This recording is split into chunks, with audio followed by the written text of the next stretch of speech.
अजन ओताकन में तालब तवारीन आदेसी उथी वया मड़ियो मुमारीन जे जिय खे जियारीन से लाहूती लॾे विया मूसी ॾिठा मां जिन ॾिठो पिरीअ खे करे न सघां का तहीं सॼी ॻाल्हि असांजा भाउ मोहतरम अहमद मुगल साहब मोहतरम नईम महेंद्रो साहब मोहतरम हबीब भुट्टो साहब मोहतरम अब्दुल गफार महर साहब जुमन सिंधी साहब ऐं मुंहिंजे ॿिनि ज़िलनि जा आयल उहिदेदार साहिबान ऐं गगर जा इंतहाई एहतराम ऐं इज़त लाइक़ मुंहिंजा भाइरो मुंहिंजा बुज़ुर्गो जिए सिंधु देश जिए साईं जीएन सैयद दोस्तो अॼु गोलाड़ची शहर में पंजाबी गुंडनि जे तरफ़ खां क़ौमी तहरीक जो परचम लहराईंदे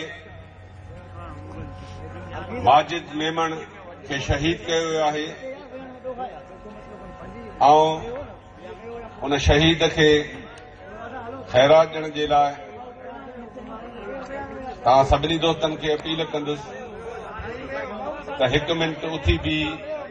संदन भेटा जो पंजाबी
शहीद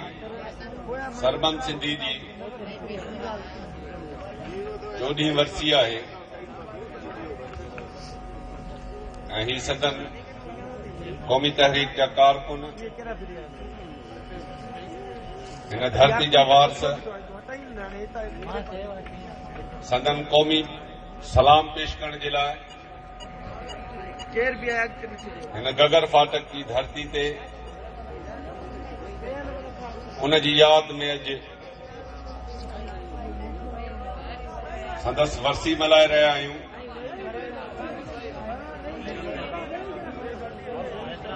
सिंध सुर ऐं संगीत जी सदा सुहागण धरती रही आहे ऐं सिंध जेको जंहिं अंदाज़ सां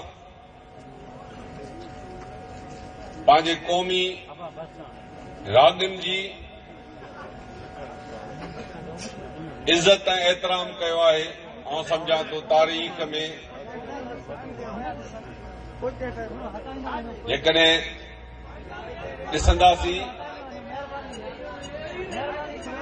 त जॾहिं ॿीजल सुर जे ज़रिए सदा ई त सिंध जे हुकुमरान बि पंहिंजो कंध कटे उन जी झोलीअ में विधो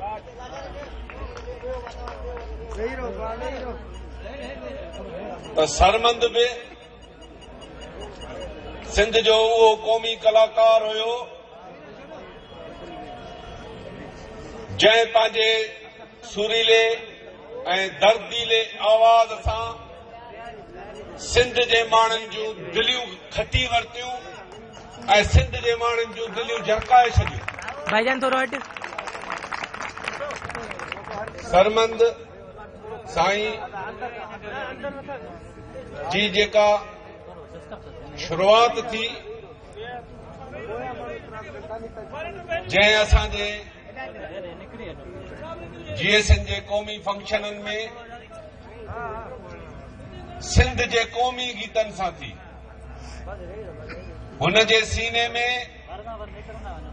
धरती माउ सां बेपनाह मोहबत हुई। सिंध जा ॾुख,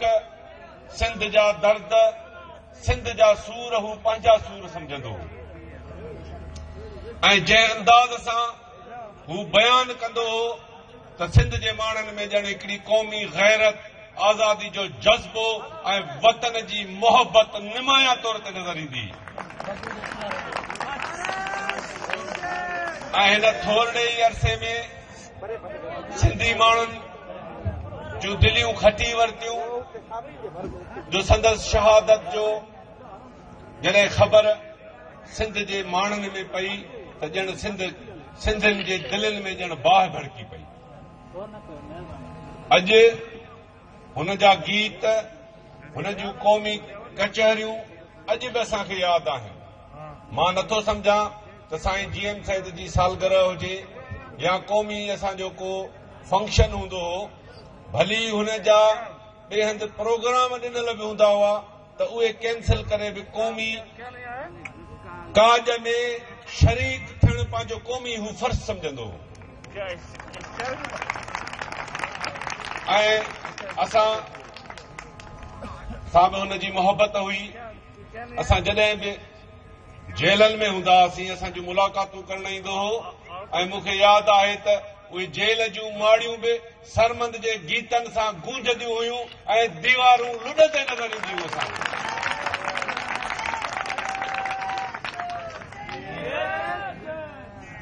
जेके क़ौमूं पंहिंजे क़ौमी हीरनि, पंहिंजे शहीदनि ऐं पंहिंजे क़ौमी कलाकारनि सां बेपनाह मोहबत कंदियूं आहिनि, उन्हनि क़ौमुनि खे दुनिया जी का बि ताक़त ख़त्म नथी करे सघे। सरमंद शहीद बि सिंध जी तारीख़ में पंहिंजो नाम, पंहिंजी ख़िदमत सिंध जे माण्हुनि जे लाइ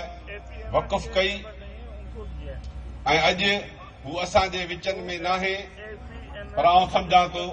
अॼु बि जेकॾहिं अहमद मुग़ल खे सुञातो वञे थो त सरमंद साईं जे हवाले सां ऐं सिंध जे हवाले सां ऐं क़ौमी गीतनि जे हवाले सां